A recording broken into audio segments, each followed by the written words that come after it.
Good morning students. Chemistry में मैं राकेश कुमार सोनी आपका स्वागत करता हूं। तो पिछले वीडियो में हमने बात की थी solubility of gases in liquid की। तो वहां एक फैक्टर मैंने डिस्कस करना बता दिया था आपको कि इफेक्ट ऑफ प्रेशर किस प्रकार से होता है। तो इफेक्ट ऑफ प्रेशर में मैंने बताया था आपको कि जैसे जैसे आप प्रेशर बढ़ाते हैं वैसे वैसे गैसों की सॉल्युबिलिटी बढ़ती जाती है, जिसको हम बोलते हैं हेनरीज कांस्टेंट।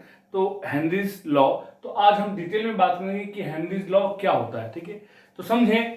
देखिए, मान लीजिए आपने ये एक सिलेंडर ले लिया और इस कंटेनर में आपने कोई सॉल्वेंट भर लिया।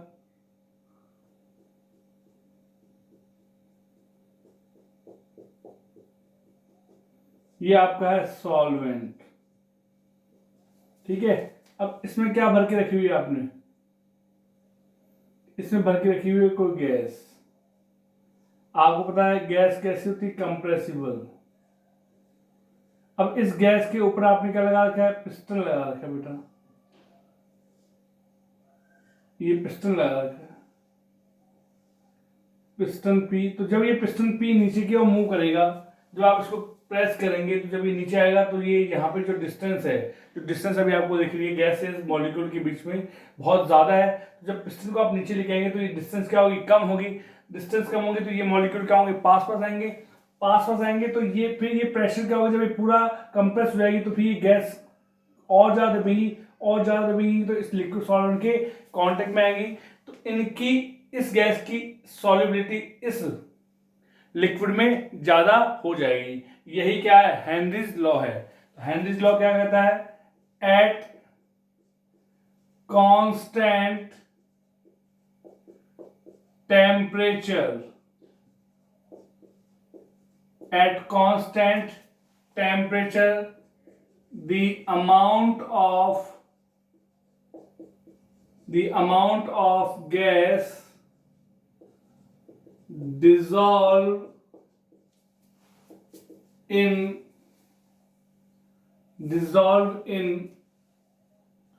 a solvent is directly proportional to the pressure applied on it। ठीक है, तो हेनरीज लॉ क्या कहता है कि किसी भी सॉल्वेंट में जो गैस डिसॉल्व है वो, या उसका जो मास है या अमाउंट जो है वो किसके डायरेक्टली प्रोपोर्शनल होता है? ये ऊपर से जितना आप प्रेशर लगा रहे हैं उतना ही गैस सॉल्युबल हो जाएगी। लेकिन टेम्परेचर क्या रखना पड़ेगा आपका? कांस्टेंट। तो अगर आपने टेम्परेचर क्या कर दिया? कांस्टेंट कर दिया, तो mass of gas is directly proportional to the pressure. हाँ या ना? तो देखिए, mass m is equal to K H into P, pressure. m क्या है यहाँ पे? Mass of gas, mass of gas. K H क्या है बेटा? के एच है हेनरीज कांस्टेंट, हेनरीज कांस्टेंट। और हेनरीज कांस्टेंट की जो वैल्यू होगी वो अलग अलग होगी। It depends upon nature of gas. KH की वैल्यू नेचर ऑफ गैस पे डिपेंड करेगी। पी क्या है? प्रेशर। पी क्या है बेटा? प्रेशर आपका। ठीक है, तो कहने का मतलब ये है कि जितना कोई गैस इस सॉल्वेंट में डिसॉल्व होगी उसका प्रेशर उतना ही क्या होगा? ज्यादा। ये भी कह सकते हो आप, या फिर आप ऊपर से जितना प्रेशर लगा रहे हैं उतना ही गैस क्या होगी? ज्यादा सॉल्युबल हो जाएगी। ठीक है, अब देखिए यहाँ पे, अब डाल्टन ने क्या किया? डाल्टन ने हेनरीज लॉ को थोड़ा सा मॉडिफाई कर दिया। उन्होंने क्या बताया कि जो सॉल्युबिलिटी थी उसको मोल फ्रैक्शन के टर्म में उन्होंने एक्सप्रेस कर दिया। तो उन्होंने क्या एक्सप्रेस किया? Dalton modified Henry's law, Henry's law according to him, according to him, according to him, the partial pressure of a gas dissolve in definite volume of solvent is directly proportional to the mole fraction of gas. समझ लो। तो Dalton ने क्या किया, Henry's law को modify कर दिया। उन्होंने क्या बोला कि the partial pressure of a gas dissolve in definite volume of solvent is directly proportional to the mole fraction of gas, कि इस सॉल्वेंट में कितनी गैस डिसॉल्व है उसका पार्शियल प्रेशर उसकी मोल फ्रैक्शन के क्या होगा, डायरेक्टली प्रोपोर्शनल होगा। या फिर आप उल्टा बोल सकते हैं, अगर हम बात करें, सपोज मान लीजिए कि ये कोई आपने सॉल्वेंट ले लिया, आगे ये बात समझिए, और ऊपर से आप क्या डाल रहे हो, ये O2 N2 और H2, ये तीनों कैसे आपकी जानी है, तो इसका पार्शियल प्रेशर PO2, इसका पार्शियल प्रेशर PN2, इसका पार्शियल प्रेशर PH2, हाँ है ना।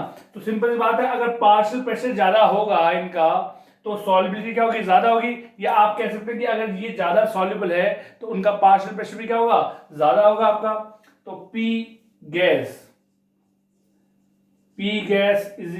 Is directly proportional X gas. X क्या है, मोल फ्रैक्शन, जब टेम्परेचर क्या हो, कांस्टेंट हो आपका, तो प्रोपोर्शन का साइन हटेगा, तो P gas is equals to KH into X gas. ये आपका रिलेशन आ गया। P गैस क्या है, partial pressure of gas. X gas क्या है, मोल फ्रैक्शन ऑफ गैस। और तीसरा KH तो पता ही आपको, हेनरीज कांस्टेंट। अब मैं आपसे यूनिट पूछूं तो क्या होगा, देखो यूनिट देखो, x क्या होता है, मोल फ्रैक्शन कोई यूनिट नहीं होती। P प्रेशर की क्या यूनिट होती है, तो यहाँ यूनिट को यूनिटलेस है, तो जो यूनिट प्रेशर की होगी वही यूनिट किसकी होगी, KH की होगी। तो यूनिट क्या हो जाएगी इसकी, ऊपर लिखता हूं मैं यहाँ पे, यूनिट ऑफ KH या तो बार या टॉर या पास्कल या ATM या mm ऑफ Hg, कुछ भी हो सकती है। जो यूनिट प्रेशर की होगी वही यूनिट किसकी होगी, आपके हेनरीज कांस्टेंट की यूनिट हो जाएगी। तो हमारे पास क्या रिलेशन निकल के आया, P gas is equals to KH into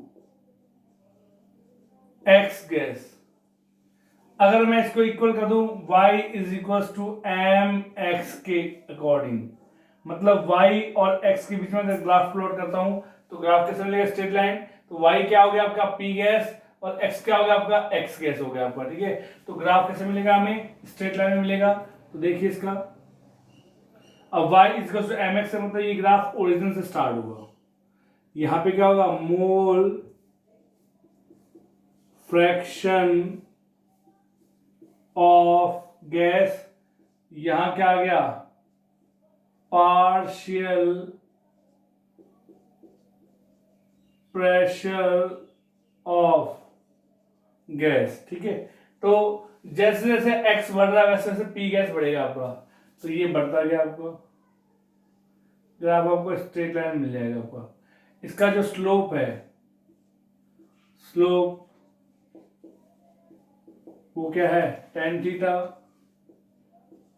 tan theta किसके इक्वल है आपका, के एच के, हाँ है ना। तो देखिए के एच की वैल्यू निकाल सकते हैं आप, K H is equal to P gas upon X gas निकाल सकते हैं, या फिर एक्स गैस, गैस के मोल फ्रैक्शन क्या होगा, पी गैस अपॉन के एच। ठीक है बेटा, कहने का मतलब क्या है कि अगर P क्या कर दूं मैं, कांस्टेंट कर दूं, P क्या कर दिया मैंने, कांस्टेंट कर दिया, तो X gas is inversely proportional to KH। कहने का मतलब क्या है कि KH बढ़ेगा तो X गैस कम होगी। X गैस मतलब मोल फ्रैक्शन किसके, गैस के, तो सॉल्युबिलिटी भी कम हो जाएगी। अगर KH घट रहा है तो X गैस बढ़ेगा, माने सॉल्युबिलिटी ऑफ गैस क्या होगी, बढ़ जाएगी। मान लीजिए for example value of KH for different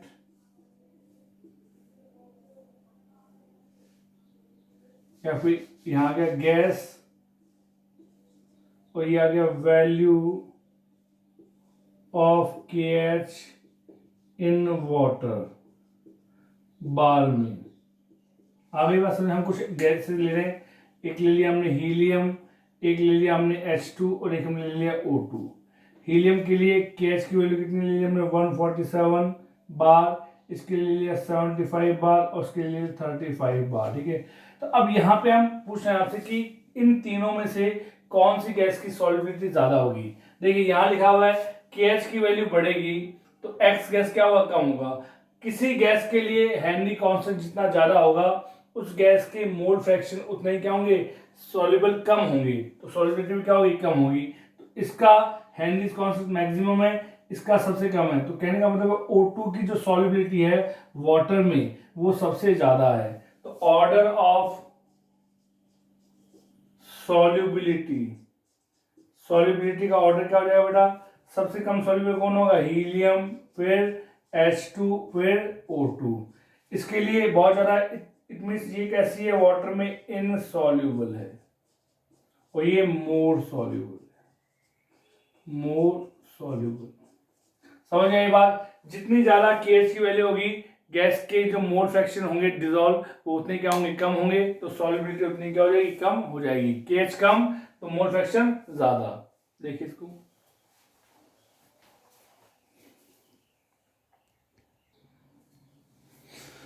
चलिए अब देखिए टेम्परेचर पे कैसे इफेक्ट करेगा। टेम्परेचर पे किस प्रकार से हेनरी कांस्टेंट या उसकी सॉल्युबिलिटी कैसे डिपेंड करती है। तो टेम्परेचर पे देखिए, अगर प्रेशर क्या कर दिया हमने, कांस्टेंट, प्रेशर क्या कर दिया, कांस्टेंट, तो जो KH है वो डायरेक्टली प्रोपोर्शनल होता है किसके, टेम्परेचर के। ठीक है, तो अगर आपने टेम्परेचर बढ़ा दिया, टेम्परेचर बढ़ा दिया तो KH बढ़ेगा। अगर KH बढ़ेगा तो X गैस अभी बताया था क्या होंगे, कम होंगे। क्यों, क्योंकि KH is inversely proportional X gas. Temperature बढ़ेगा तो KH बढ़ेगा, KH बढ़ेगा तो X गैस क्या होगी, मोल फ्रैक्शन क्या होंगे, कम हो जाएंगे। मोल फ्रैक्शन कम होंगे तो सॉल्युबिलिटी ऑफ गैस क्या होगी, ज्यादा होगी। ठीक है, अगर टेम्परेचर हमने कम कर दिया तो KH भी क्या हो जाएगा, कम, X गैस क्या होंगे, ज्यादा होंगे, तो सॉल्युबिलिटी क्या होगी,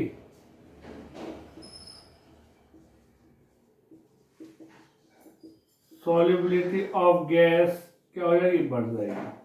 समझ गए बात। जैसे देखा होगा आपने कि जो इक्वेटिव लाइफ होती है, मछलियां वगैरह जो होती हैं, ठीक है, तो एक तो गर्म पानी, एक ठंडा पानी। पानी जितना ज़्यादा ठंडा होगा, ठीक है, तो वहां पे क्या होता है कि टेम्परेचर क्या हो गया आपका, जितना ज़्यादा कम करोगे गैस की वैल्यू उतनी क्या होगी कम, एक्स गैस जो O2 है उसकी अवेलेबिलिटी उतनी क्या होगी ज़्यादा होगी। तो जितनी ज़्यादा आपके पास में ऑक्सीजन होगी तो एक्वेटिक लाइफ क्या होगी उतनी ही इजी हो जाएगी। तो इसका एग्जाम्पल क्या होगा कि एक्वेटिक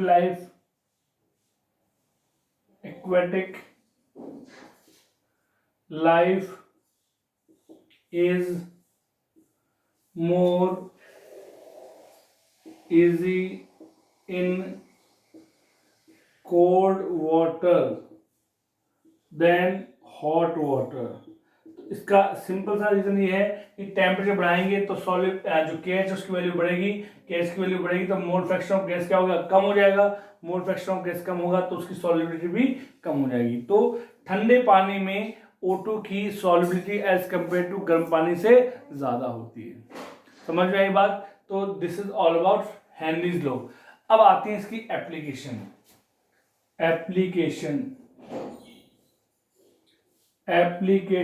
ऑफ हेनरीज लॉ की एप्लीकेशन। तो पहला जो एप्लीकेशन है वो है एक्सचेंज ऑफ गैसेस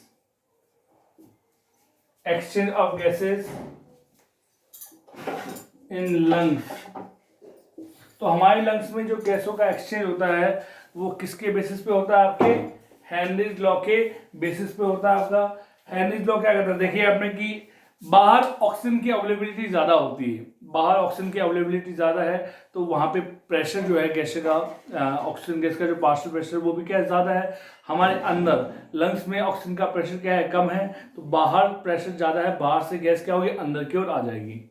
जब अंदर हमारे पास CO2 की एक्सेस हो जाती है तो अंदर प्रेशर जो है पार्शियल प्रेशर गैस का वो ज्यादा हो जाता है, तो वो गैस बाहर की ओर मूवमेंट कर जाएगी।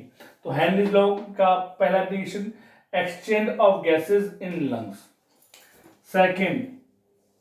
सेकंड है in soda water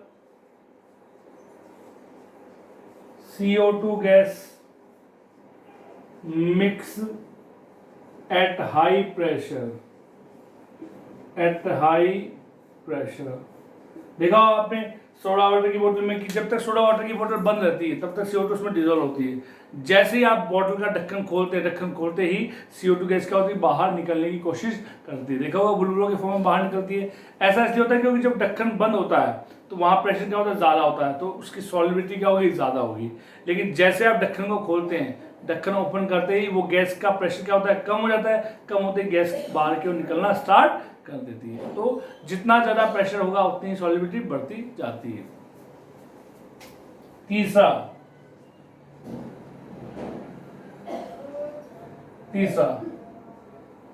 in scuba diving में देखा होगा आपने कि जो स्कूबा डाइवर्स होते हैं अपने साथ में पीछे ऑक्सीजन गैस के सिलेंडर कैरी करते हैं। तो जब वो नीचे की ओर जाते हैं, जब वो सी में डीप सी की ओर चले जाते हैं तो वहां पे प्रेशर क्या होता है इंक्रीज हो जाता है। प्रेशर इंक्रीज होगा तो जब वो ऑक्सीजन गैस लेते हैं तो प्रेशर ज्यादा होने के कारण से सॉल्युबिलिटी जो ब्लड में है वो उतनी ही क्या होती है ज्यादा हो जाती है। अब ऐसा कोई दिक्कत नहीं, लेकिन जैसे ही जब वो ऊपर आते हैं सरफेस पे, जब ऊपर वापस लौट के आते हैं तो प्रेशर क्या होता है रिलीज कम हो जाता है। प्रेशर कम हो गया तो जो सॉल्युबिलिटी है ब्लड में ऑक्सीजन की वो भी क्या होगी कम होगी। तो उस कंडीशन में जो ऑक्सीजन है वो आपकी जो कैपिलरीज हैं, ब्लड कैपिलरीज है वहां से बाहर की ओर निकलती है। जब वो वहां से बाहर निकलेंगी तो बहुत ही ज्यादा क्या होता है वो आपके ऊपर एक पेन अप्लाई करती है और उस कंडीशन को बोलते हैं बैंड्स।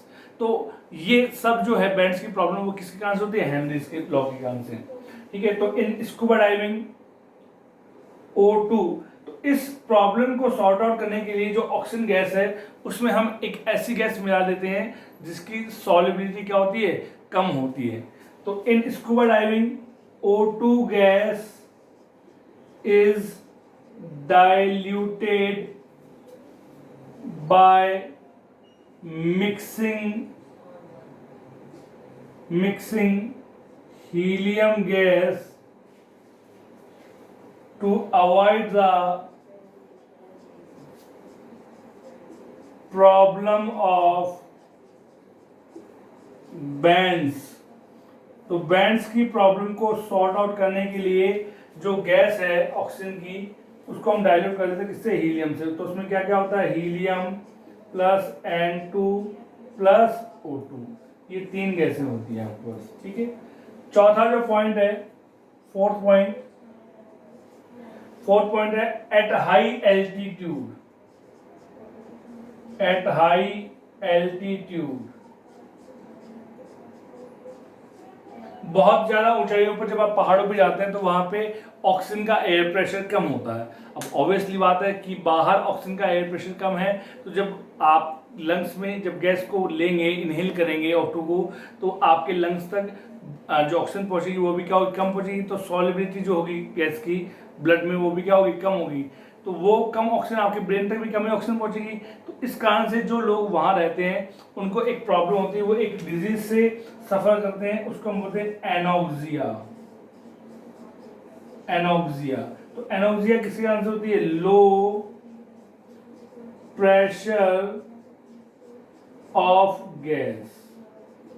समझ गए ये बात। तो ऐसे जगह पे जो लोग रहते हैं उसमें कौन सी डिजीज मिलती है, एनोक्सिया। और एनोक्सिया के कारण से उनमें मेंटली इलनेस होता है, वो मेंटली रिटार्टेड हो जाते हैं, थोड़े से मानसिक रूप से चिड़चिड़े हो जाते हैं। तो ये है आपके एप्लीकेशन ऑफ हेनरीज लॉ। अब बात करते हैं हम लिमिटेशन की।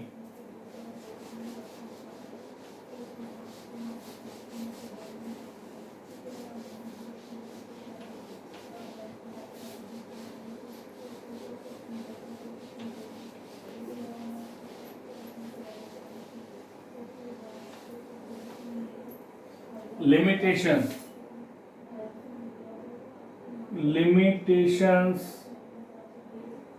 of Henry's law। लिमिटेशन क्या है, पहला है temperature should not too low. Temperature की वैल्यू बहुत ज्यादा कम नहीं होनी चाहिए। क्यों? क्योंकि अगर टेम्परेचर कम हो गया तो KH की वैल्यू क्या होगी, कम होगी। KH की वैल्यू कम होगी तो सॉल्युबिलिटी ऑब्वियसली क्या होगी, बढ़ जाएगी, ठीक है।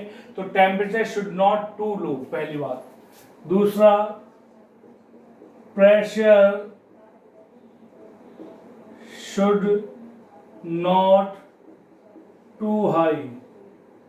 प्रेशर की वैल्यू बहुत ज्यादा अधिक नहीं होनी चाहिए, क्योंकि प्रेशर अगर बहुत ज्यादा कर दिया तो सॉल्युबिलिटी पहले से बढ़ जाएगी आपके पास। तीसरी, the solubility of gas in liquid should be low. जो गैस जिसे आप डिसॉल्व कर रहे हैं उसकी सॉल्युबिलिटी सॉल्वेंट में कम होनी चाहिए। अगर वो पहले से ही ज्यादा सॉल्युबल है तो प्रेशर का इफेक्ट आपके सामने नहीं आएगा। The composition of gases before solution and after solution will be same। It means composition जो है वो चेंज नहीं होना चाहिए, ना तो गैस टूटनी चाहिए ना ही वो जुड़नी चाहिए। That is neither dissociation nor association takes place। हो गया। Fifth point, Henry's law not applicable on